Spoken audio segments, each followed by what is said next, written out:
And welcome to episode 32 of the Brewed Sages, Stormbound players with a head for the game. I am Freeloader. With me, as always, is Sabaiku. Sabaiku, how's it going tonight? Fantastic.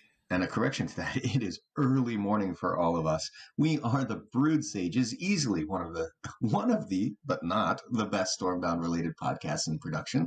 And as a reminder, you can always follow us at Brewed Sages on Twitter. Or for all of you who are named Emkaem, our email address is thebrewedsages@gmail.com. So I bring up his name for a very important reason. Guess who our guest host is this week? The one and only Emkaem. Welcome. Yo, hello everybody. Welcome. Glad to have you here again. Yeah, thank you for being here again as well. All right, so let's get right into it. We have some community news as normal.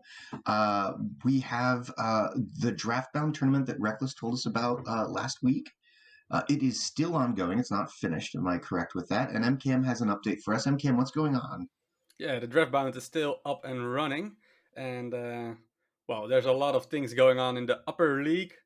Like the round of 4 is the Magi and Thomas Petrie, where Thomas Petrie advanced to the semifinals.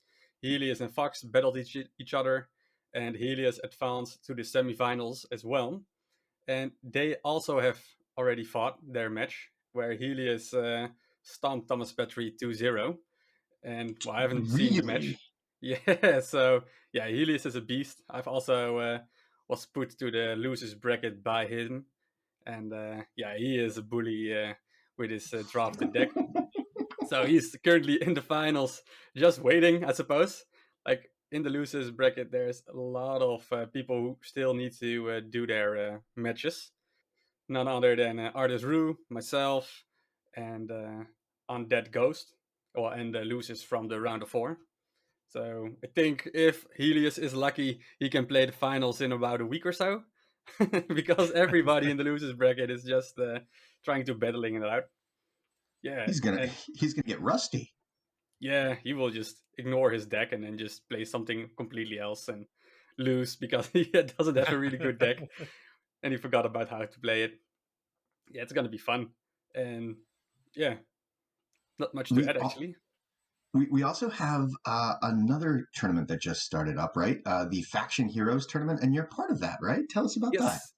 Yeah, the Faction Heroes, that's just started. I think it was organized by Dirk and S Gamer.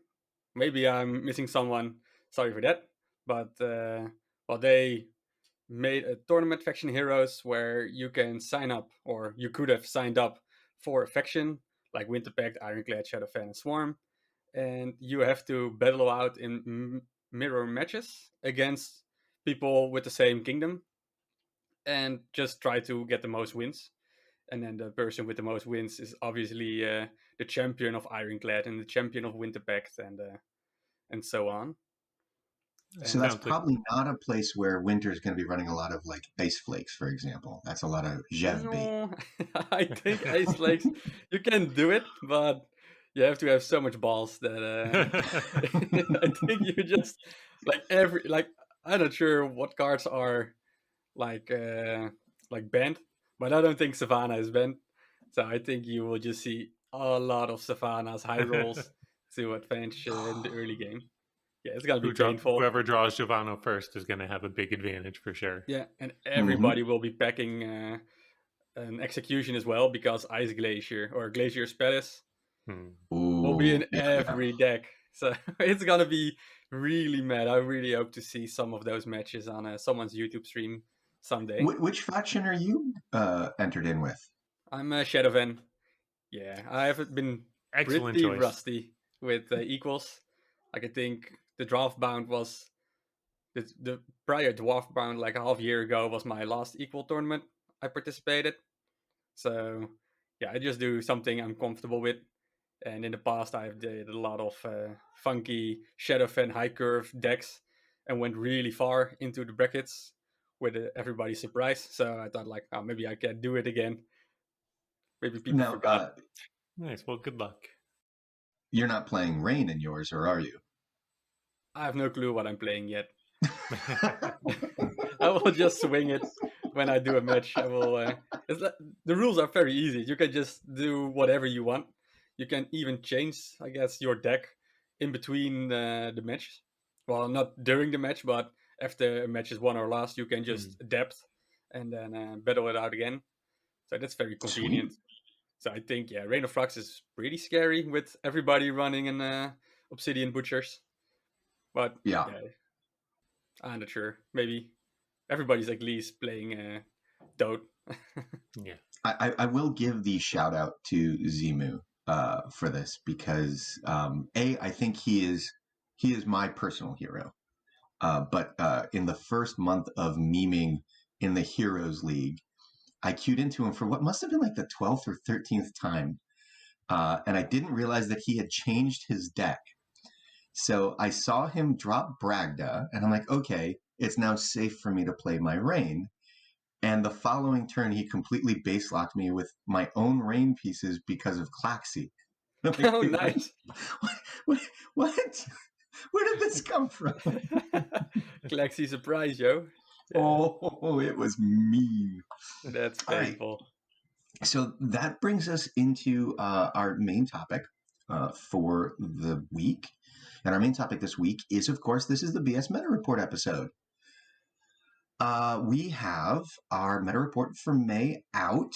Sabaiku, would you like to walk me through the frequency? What can we expect to run into? You can expect to run into Ironclad. Ironclad is definitely still the most prevalent faction that we're tracking. Swarm is behind it, Winter is behind that, and Shadowfen is coming in as the least played. What's really interesting here is that aside from Winter, we're tracking pretty much zero control across the board. It's really these mid-range archetypes for all four factions that are really dominating. You'll notice with the Ironclad that there is a little bit more of a separation this month between the mid-range and the rush. You've got the slower mid-range decks that are playing Siren and Loris and Hearthguard still also trying to just keep the opponent at bay and then slam a Siren into your base to finish you off. Or the more aggressive versions that don't run Siren as the two major variants. In the that slower mid-range archetype is definitely starting to beat out the rush. For Swarm, we're still seeing Swarm Rush. We always see Swarm Rush.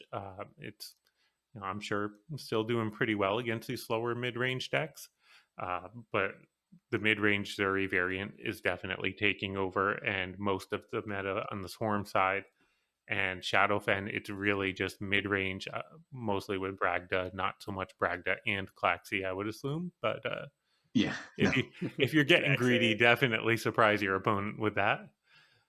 And then on the Winter side, it's a pretty even split between mid-range and control, with I assume the faster mid-range being mostly Shyvana based.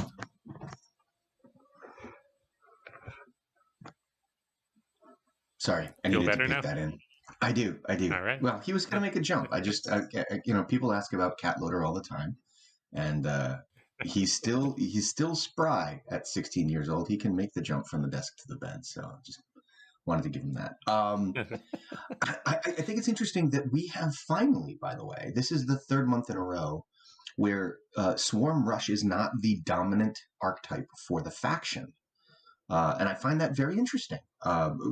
It was, for the longest time, the most prevalent way to play Swarm. And Zuri's change has really brought about, Sabaiku and Emkaem on this, a pretty drastic change, I think, in the identity of the faction.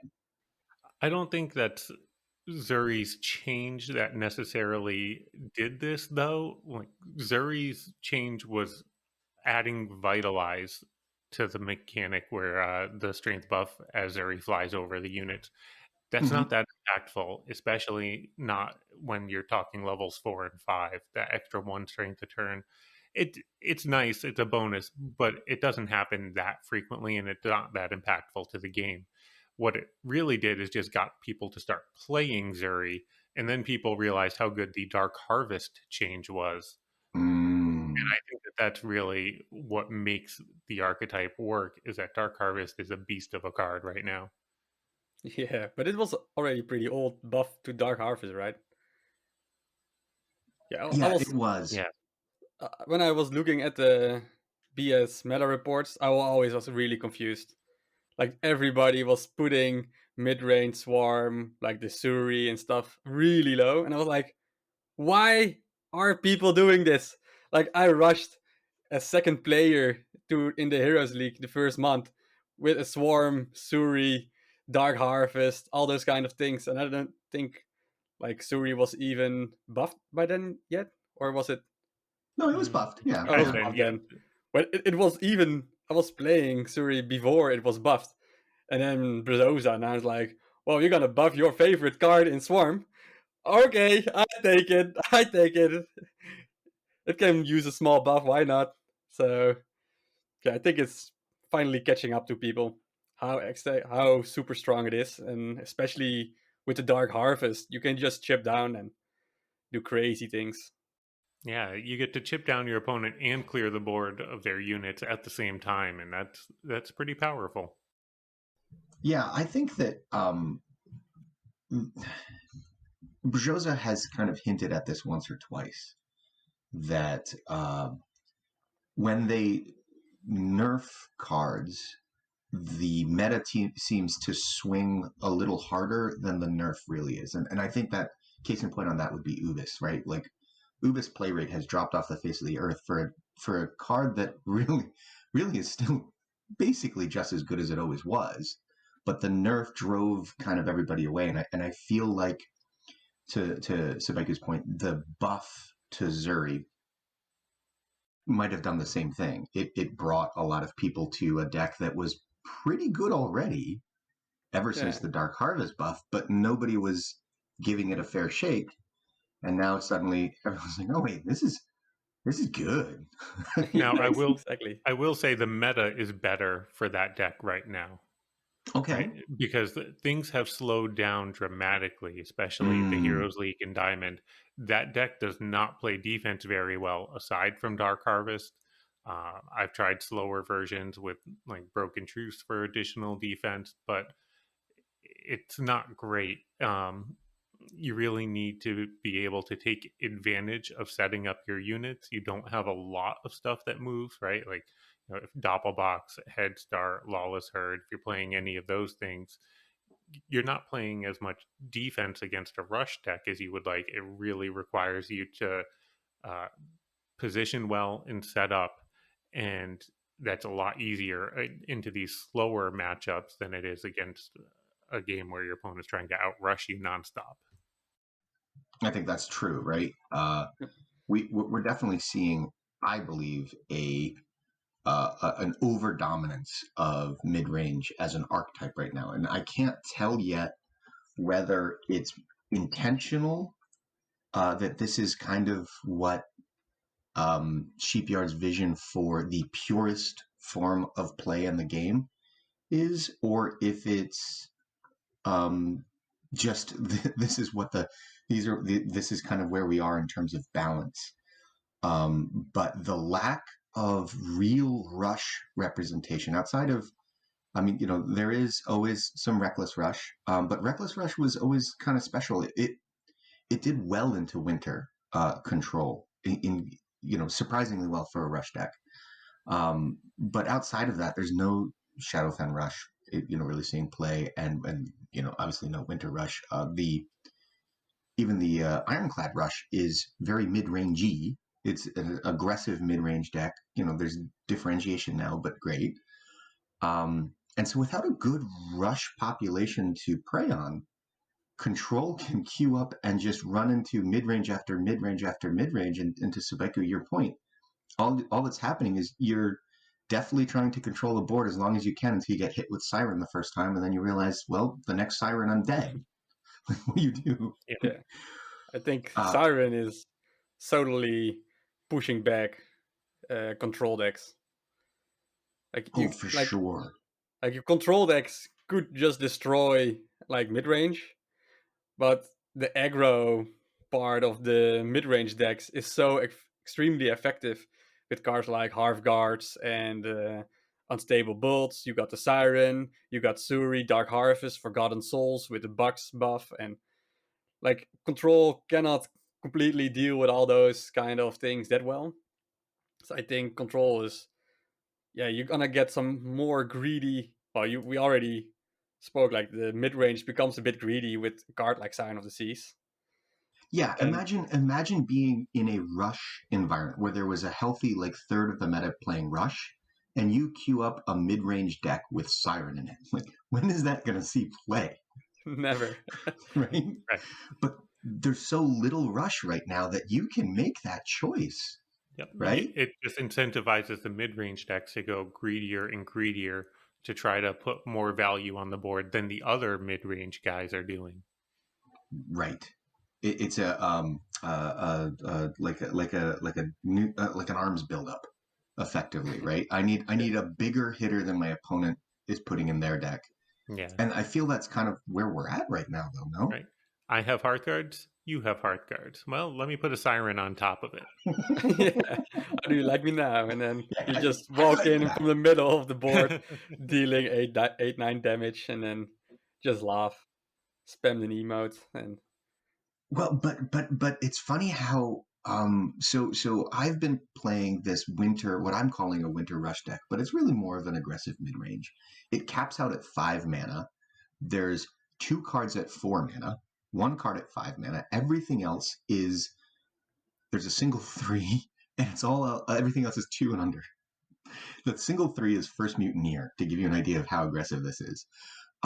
And everybody who I showed the deck list to before I started playing said the same thing. The mana curve's too aggressive. How are you ever going to survive until the mid game? And I'm like, well, I don't need to. I can just win before that. yeah, just go And on and rush. just go.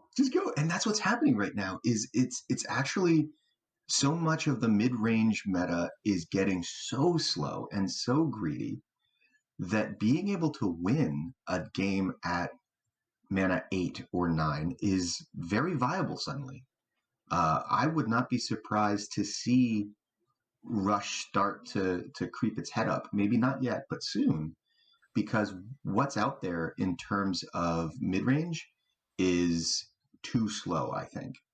I don't know though. The tools to beat back Rush are still there. Hunter's Vengeance is in a lot of these slower Ironclad decks, for example. Green Gale recently nerfed, but still stupidly strong if you're playing a Rush deck. Um, it's not as easy as you make it sound to outrush these mid-range decks that are greedy on the top end, because they do still have a low curve in a lot of ways too, right? You got your unstable to lock up your baseline and protect yourself. You've still got, Destructibots, Gifted Recruits, Wild Saber Paws, Green Prototypes. A lot of the deck is, identical to your Rush deck. It is true. No, and that's why I switched to winter for my rush, was because Mistwives specifically, but now also Sea Dog and Ice Flakes and Ubis and even Jev. Like, I have a bunch of cards that are fairly AoE resistant. Because going with any sort of Swarm Rush deck, I was, to your point, just Hunter's Vengeance just destroys you. And that's been my attraction to winter lately, for trying to find a more aggressive solution, was at least in winter, for some of the low mana cards like Mistwives, I can just put a tank out there that's not getting cleared. Sure. Moving on from there, let's take a look at our strength. We have a bunch of decks in tier 1 this month, although no one's going to be all that surprised at the order. Sebeka, you want to walk us through it? The king stays the king. Ironclad still on top. So what we're seeing is the Ironclad mid-range at the top of tier 1. This would be what we're calling the slower variant of the Ironclad decks, followed by Shadowfen mid-range, Winter Pact mid-range, and Ironclad Rush sneaking in at the bottom. So people are not as high on the Swarm as you are, MKM. Swarm mid-range is the top of tier 2. Definitely still a very viable deck, but I think starting to drop off in the power level as Loris becomes a very prevalent tool to counter it. Yeah, it's a Yeah. beast, literally. There is a pretty big drop off from Swarm mid range to the rest of tier 2, but I do agree. I do agree with you, Sabaiku, that Loris might be the only thing that's really holding Swarm mid range out of tier 1. It's a pretty easy tech card in, and it's a brutal counter. It really is. We do have Winter Pack Control sneaking in to the bottom of tier 2 also, and everything else is down in tier 3. So really what we're seeing is a separation with mid-range decks in tier 1/2 seeing a lot of play. Ironclad Rush sneaking in there just as strong as the mid-range variants for the most part. And Control and Rush from any other faction just kind of getting pushed down. Yeah, bye. Yeah, Swarm Control, not tier 1. Yet. We do still have our power index as well. It shows this month, however, a pretty tight to the line fit of dots.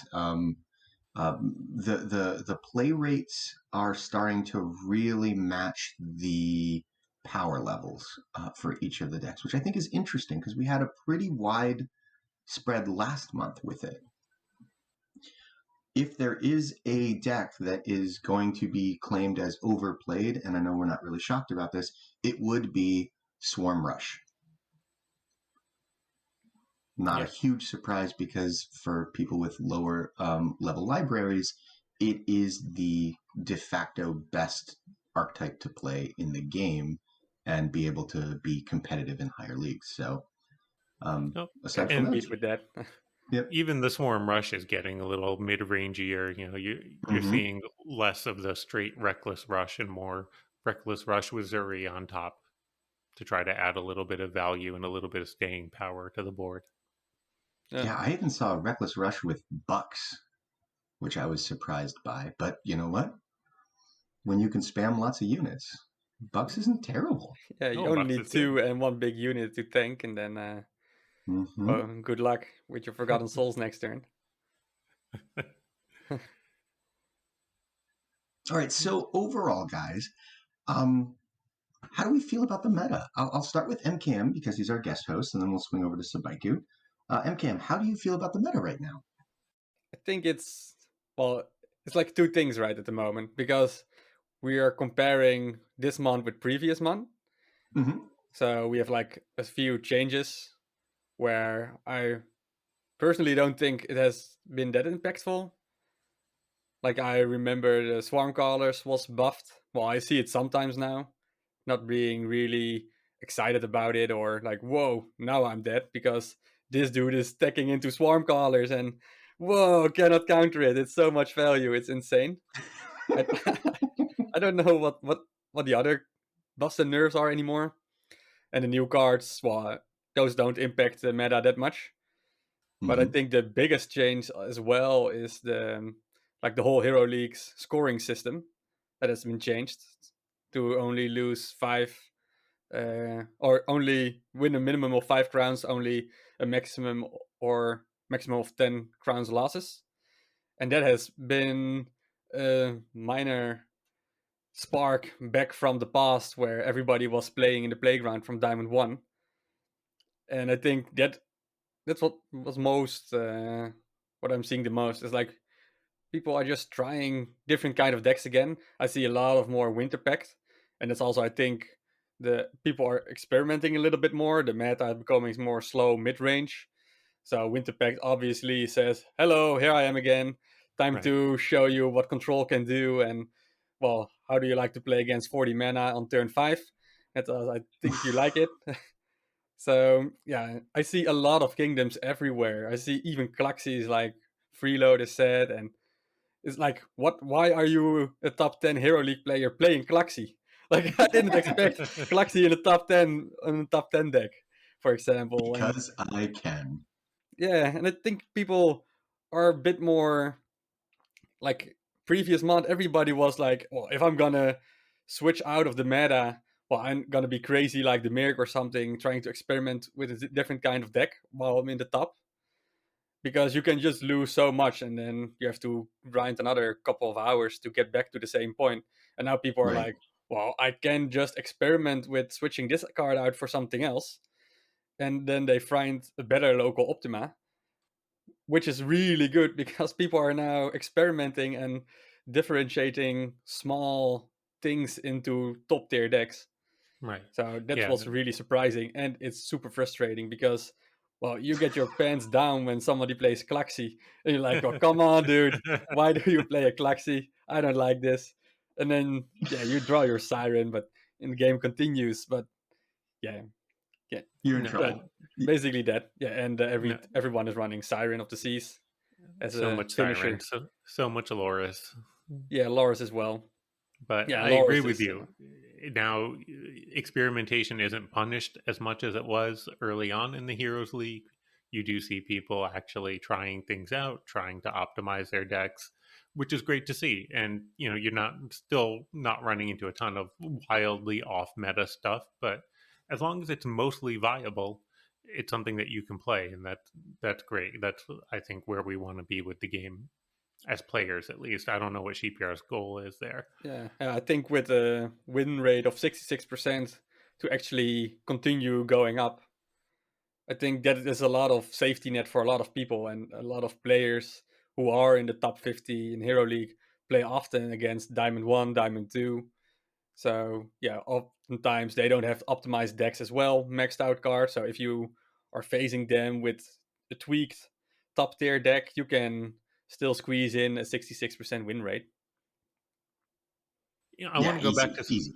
Oh, go I ahead. want to go back to something you said though about the new cards not really impacting the meta at all yet, and it's true. It definitely is true. I'm very rarely seeing the new cards. Freeload has been playing with the Ice Flakes because he blew $10 on it, and it was burning a hole in his pocket. And But 30 fusion stones. but for the most part, aside from the top players who have a ton of gold and a ton of fusion stones, like the Merc making the videos with it, you're just not seeing these cards. And I think a big part of that is just how much resources it takes to gather the cards and to get them up to a level on a par with the rest of your collection.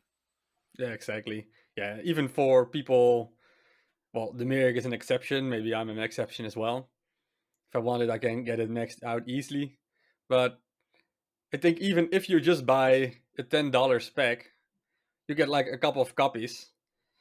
Well, and then Enough for maybe level if you 3. are, yeah, enough for level 3. So if you are a gold player, you can start having fun with your $10. But if you are actually in the top leagues or in diamond, or well, everybody's playing level 4 at minimum, and they really need level Mm-hmm. 5s, yeah, at that point you can spend $10 on it, but then you still have to like, do I want to spend my month worth of fusion stones on this dude to get it on level 4 or level 5, so I can actually be competitive with it while I don't even know if it is competitive, since, well, Right. nobody's actually playing it very serious, or you don't have a lot of content creators that have thousands of videos of, look, this is how I reached Hero League #1 with Ice Flakes. Yeah, if that is the case, then people might be more incentivized, but otherwise it's just a very scary investment. Yeah, but this is problematic, right? So if I consider sort of a long-term view of this game, I love the game as it stands, but I can't play the game as it stands forever, right? I'm going to get bored. There needs to be change. I think the introduction of 2 cards a month kind of a thing, maybe 3 cards a month, somewhere in that range, 1 card a month every once in a while. So on average, let's call it 2. That's 24 cards a year. That should be enough, in theory, if they're distributed across the factions, to change the makeup of most of a deck, like 50% of a deck, if they were all synergized. And they're not going to be, fine. But still, when there's only 12 cards in a deck, even if I adopt 3 of them over the course of a year, that's a different looking deck, very different looking deck from what it was. The problem is no one's adopting it at that rate. And twofold. One, because a lot of the cards have not been impactful. I'm looking at something like Temple of Space, which is really cool, but also 6 mana to move units around the board is, it's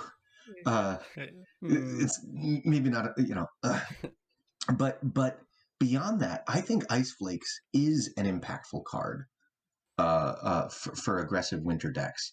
I've proven it, but but it's not going to permeate the meta because of the economy, to Sabaiku's point. And we've beaten this topic down to the point where I actually sat with Sabaiku and we worked out a rule of thumb that we want to propose today, Emkaem. I want to get your opinion on this.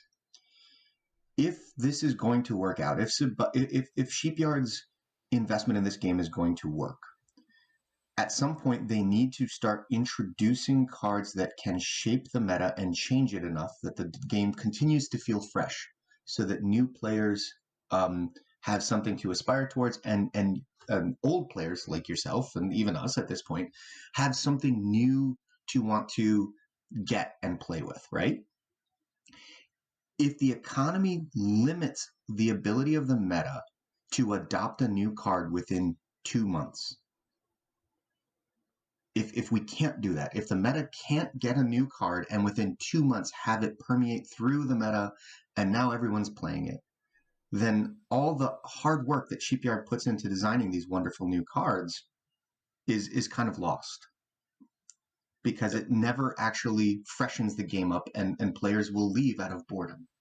I think 2 months is about the threshold that they should be using. That's the threshold I want to propose, is that 2 months or less for adoption into the meta is a successful launch of a new card. If the economy doesn't let you do that, you got to fix the economy. Yeah, I think it's a difficult spot. I think if you look at it right now, it can easily take a year. For example, take Elders. Well, that's maybe even long before, but even felines like Saberpaws, it also took more than a year for Saberpaws to actually get some popularity. And well, now you see Big Trust Tigers coming into the popularity. So yeah, I think definitely 2 months should be. Well, I think we are looking at like Diamond and Hero League players, right? Well, even below that, because only a small percentage are going to buy the packs, right? You know that in an FTP game, it's a single digit percentage of people who pay money in general. I don't know what the numbers are here. So even to just get level 3 cards to play in gold, when a new card's introduced, that's a high task for a high enough adoption rate that it feels like the meta has adopted it. Sabaiku, you wanted to say something. No, I'm in agreement with you on that. We are talking mostly about Heroes League and Diamond here, because the resources to get the card up to the par with the levels there is pretty intensive. But at least when you're playing in gold, you have the option of spending the money to get it to a playable state. Sure. You don't really have that option if you want to play the card at level 5. Great, I can get my card to level 3. That's not 3/5 of the way there. That's about a third of the way there. You need so many copies and you need so much gold to go from level 4 to 5. It's more intensive than going from levels 1 through 4 combined. Correct. Yeah, you need more copies from 4 to 5. Yeah.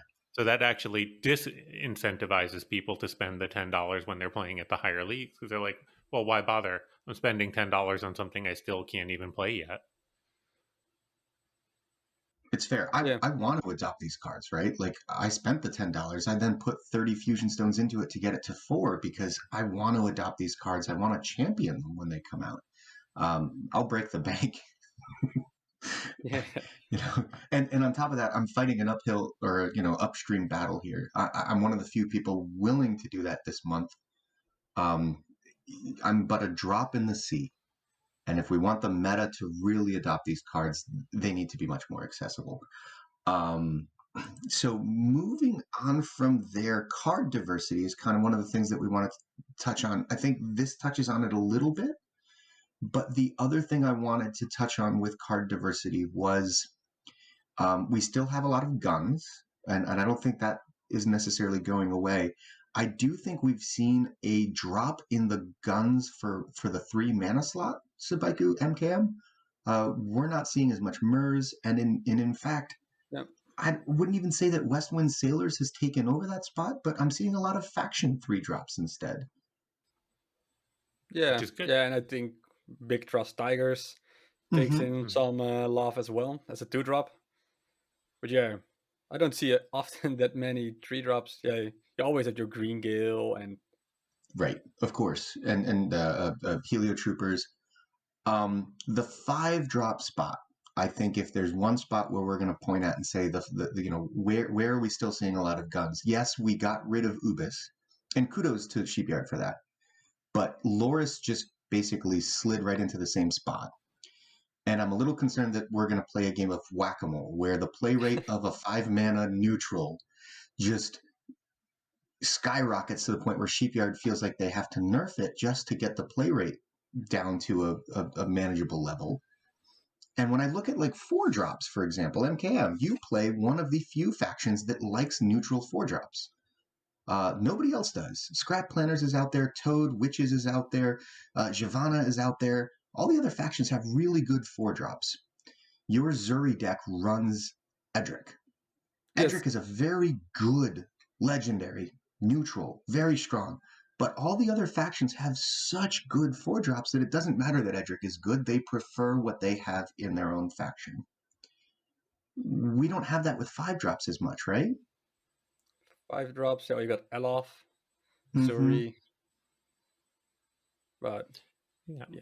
not so You much. know, on the Discord, Kitty actually posted a really interesting graph of number of cards by mana level.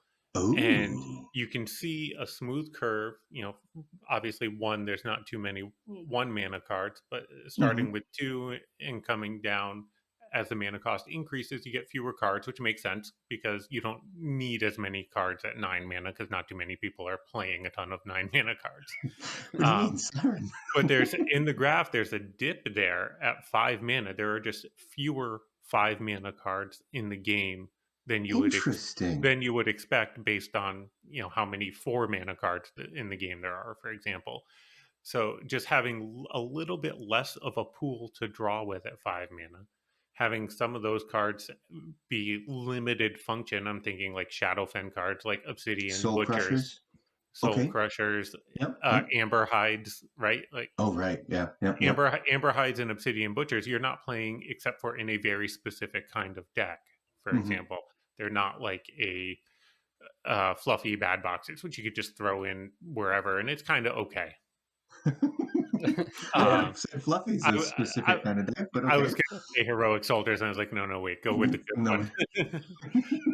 Even something like Harvesters of Souls. Harvesters of Souls is a great card, and it's a fun card to play. It doesn't go in every kind of deck. You can't just slot it into that 5 mana spot and have it work out. Most likely a Winter Pack deck. Right. Exactly. Something that wants draw. Something that wants late game. But then you look at, Loris, I can kind of put in any kind of deck. And if my opponent doesn't play around it, it'll get some value. If my opponent does play around it, it's still just a 10-1, which is fine. Ubis, I can just jam it in kind of any kind of deck, and maybe it's 90% as good as it was a few months ago, but that's still good enough. It's 90% is really good. It's still gonna do something when I play it. So I think that the limited pool combined with some of those being highly specialized just leads you toward, I'm gonna play the same 1 or 2 cards, and that's it.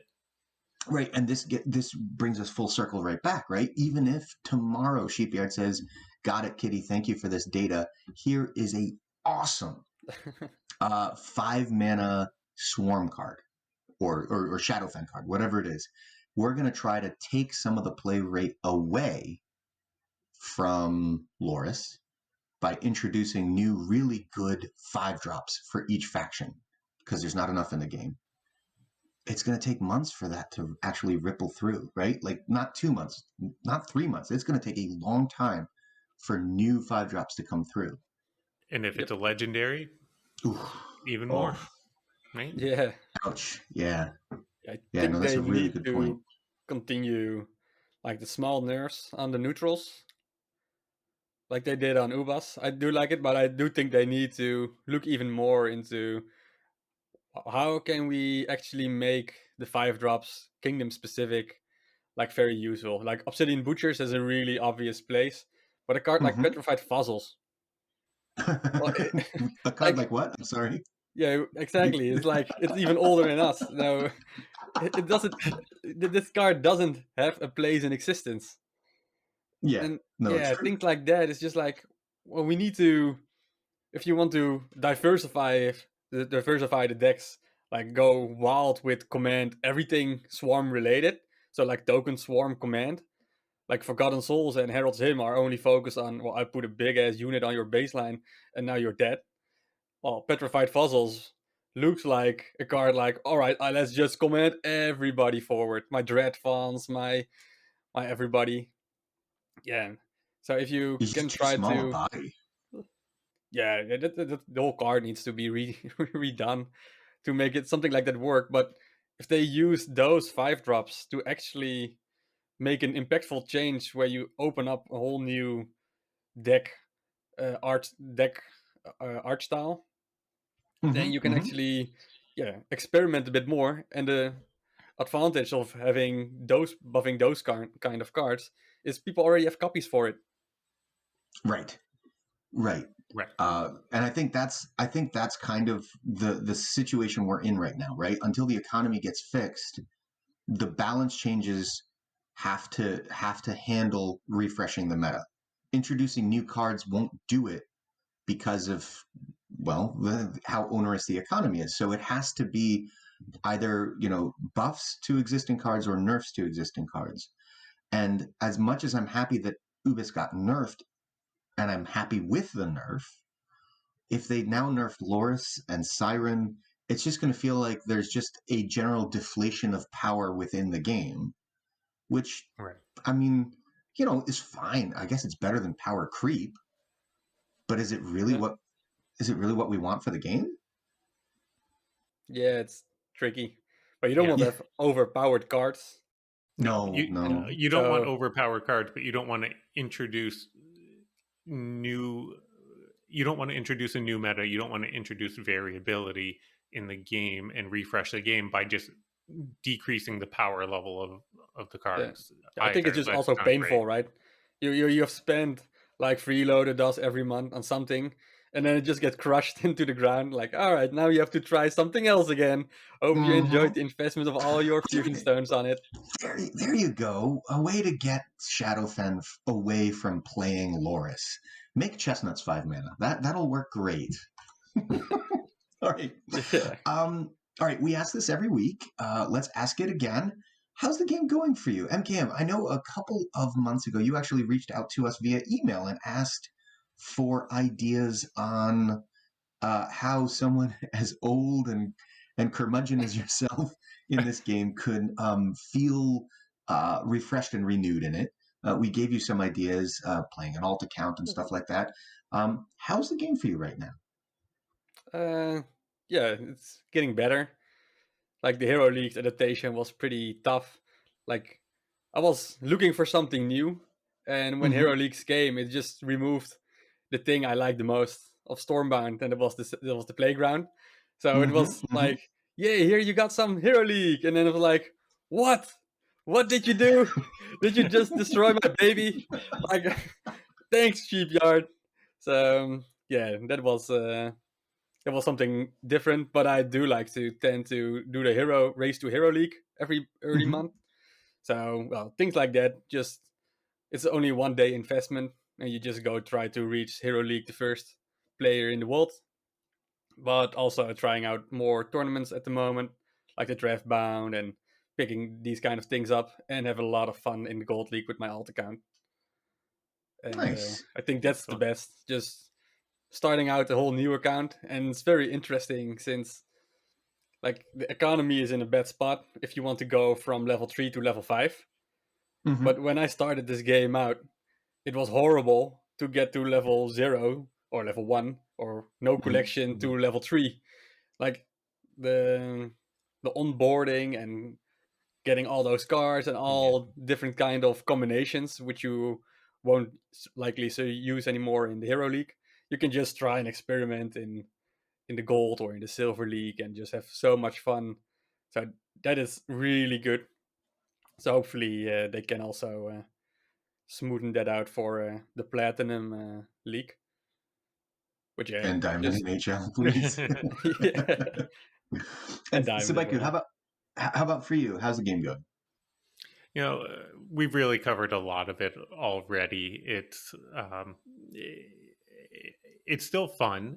It's very enjoyable to play in the Heroes League. I don't race up there like Emkaem does, but I've been getting there in the first week or 10 days, taking my time. But it is a lot of fun to play a game with stakes. For me, Diamond 1 was enjoyable, but I do like adding the tension of the wins and losses being meaningful. And definitely losing a game makes me want to queue right back up and get another win to try to make up for it. So I do enjoy the Heroes League, although I am worried, like we talked about, the meta getting stale. And I hope that there are ways to fix that or prevent that. I always try to look at momentum. Where is not just where we are, but where are we moving towards, right? And I look back a year ago, there was no daily rewards for logging in. I could watch an ad and get a free card, and that was it. The drop rate, I don't know this for a fact, but it seems like the drop rate for Fusion Stones is up from where it was last year. I am hitting Fusion Stone drops in my packs, not all the time. It's still pretty rare, but it ain't as rare as it used to be. So the game feels like they are giving me more for playing, which I love. So I like the way we're moving. It's the velocity, right? It's the direction's great. It's a question of velocity at this point for me. But I am finally able to make Heroes League with a second faction, which is a huge step up. Only having Shadowfen was not painful, but worrisome. Luckily, I could make a ping deck. The Make Nuts Great Again deck last month was a lot of fun, just because it didn't feel like Shadowfen Rush. And so now finally having a second faction is a huge help. And I really hope that we can find a way so that everyone can at least have, 2 factions, 3 factions would be fantastic. 4 factions is greedy, but some diversity within what they choose to play. It's hard right now to know how much of the meta's unwillingness to shift more is really about a lack of library diversity. How many people have specialized their collection in just one spot? And, that's understandable. So we did it, right? Absolutely. We did it with Shadowfen because that's how you got to go. If you want to get to the highest leagues as quickly as possible, that's how you do it, is you specialize in one faction. And I'm not upset that I did it. And I'm thankful that I'm just about to the point where I can start doing it with a second class. But although, trust me, once I get to Heroes League, this deck is going to get hammered. I know it. I will be waiting for you. Yeah, I'm sure you will. Actually, Zuri Swarm is its worst matchup by far. All right, so add Loris. Level 3 Loris. I will eat it. Because Emkaem is our guest host, he chose our card of the week this week, which is, of course, Embers of Chaos. Yes. Emkaem, give us the lowdown on Embers of Chaos. So, Embers of Chaos, that's an Ironclad card, and rarity is Epic, 4 mana. It has 1 strength body, and it stays 1 strength for the eternal of its leveling steps. And its movement is 1. And the most interesting is obviously the effect, when this dies bordering the enemy base, spawn a 6, 7, 8, 10, 12 strength dragon at the enemy baseline. And well, it has been changed once, if I remember it correctly. But well, not much has actually happened there. It's just a little bit of its strength and its ability has been lowered or increased. Yeah, what I like the most about this card is because I could have designed it, and it's named after me. So yeah, it's like an easy pick, right? If you have the option for that as well. So I'm curious to hear what you guys think of the card I helped design a lot with. It's a fun card to play. It's really unique in that you want to rush it down to your opponent's baseline, but then once it gets there, it's just one strength. It doesn't do anything. It's a value play after you've already made the tempo plays to rush down. And when it goes off, it's just phenomenal. Putting a giant dragon at your opponent's baseline basically puts them on the clock, and it says, all right, you've got this little one strength dragon down there, but beat me before this beats you. Yeah, like a time click for a bomb. I personally love death rattles. I think death rattles are much more interactive. They don't do anything right away, so your opponent has the opportunity to respond to them and to play around them. Maybe I'm playing freeze and I can silence the death rattle. Maybe I'm playing convert. Whatever it is, right? I have options with death rattles. On play effects, there's no counterplay. You've played it. Loris does what it does. I can't stop it. At least with Loris, I control the positioning of my own units. I think part of what bothered everybody about Ubis so much was just there was no way to play around it. Your opponent played Ubis and pings happened. So I love the concept of there being more of these kinds of cards that you play to pose a question to your opponent, right? Here it is. What are you going to do about it? Yep. That kind of interactivity I find incredibly fun in card games, and I wish if there was a direction, if Sheepyard ever asked me, hey Sabaiku, hey Freeloader, what would you like to see more of? I would love to see more of either new mechanics or these kinds of on-death effects. On-death effects to me make the game interactive, and everybody wants to play a fun and an interactive game. Yeah. As a player, I prefer the on-play effect because much more powerful. I want it to do something when I play it. I want to see the value. As an opponent, I like to see the on-death effect because then at least I get to stop and think, okay, what can I do about this? Or do I just ignore it and just say, all right, you spent 4 mana putting one strength at my baseline. I'm just going all in here. Right, exactly. Like perfect example, you play Embers, I play Clerics with Cords. You're very sad. If Clerics with Cords was a death rattle, convert a bordering unit, right? Now you play Embers and you think, well, I don't want to put something right next to it that's big enough to kill his Clerics.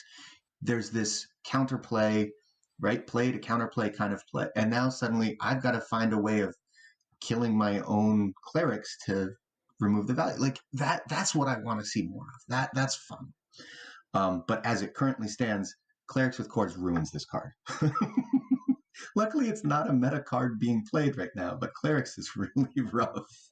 But the funny thing is, you say like it ruins the card, but for example, both are maxed out. Then it's the biggest strength differences. You play 4 mana, 6 strength, and you get a converted card of 1 strength. Yippee! So that's like the ironic thing was when designing this card as well. Is like, well, I'm favored to be a control player, so I needed to design a card that was a bit more aggro. So I'd like, all right, I just want to be an aggro card, which is really slow. Well, here's Embers of Chaos. Like you have to wait a whole turn to actually put in the pressure on. And I was also playing a lot of Shadowfen Convert. I really do enjoy Shadowfen Convert, and it is dropped a little bit. but I think it's also because of Loris makes it a bit more difficult now, and well, people just forgot about how to play convert decks, I suppose. It's just in a forgotten realm, in a forgotten space. So I just wanted to, like, if I'm a rush player, well, I don't want to completely devastate someone's rush by converting a really strong undeath effect. Like if you have dragons and you convert a spare dragonling which dies the turn afterwards, like, That's nice. well, Yeah. GG, you swing the game so much, but converting this card isn't swinging that much. It feels No. sometimes even, well, you if you use an Curse of Strings or Blood Ministers to convert an Embers of Chaos, like even as the defending player, you would just feel like I'm scammed. Like I'm converting a one strength dude, but that's the only option I have to deal with this Right. card. I'm going to You deal with just it, wait but 5 turns. When it's Right. on your baseline, Exactly. I'll be Yeah, laughing. yeah, I'm going to protecting protect it guarding all the way down the board. That's how we're going to do Yeah, this. escort it. Yeah, that was great. All right. Well, that's going to end the main portion of this episode, which means it's time for me to remind you to please contact us, preferably in our channel on Stormbound Discord server or Twitter at Brewed Sages. You can email us at thebrewedsages@gmail.com. We also have an additional way for you to reach out and support us. We did start this Gumroad account where you can become patrons of our work. Check out the link on our Stormbound Kitty page.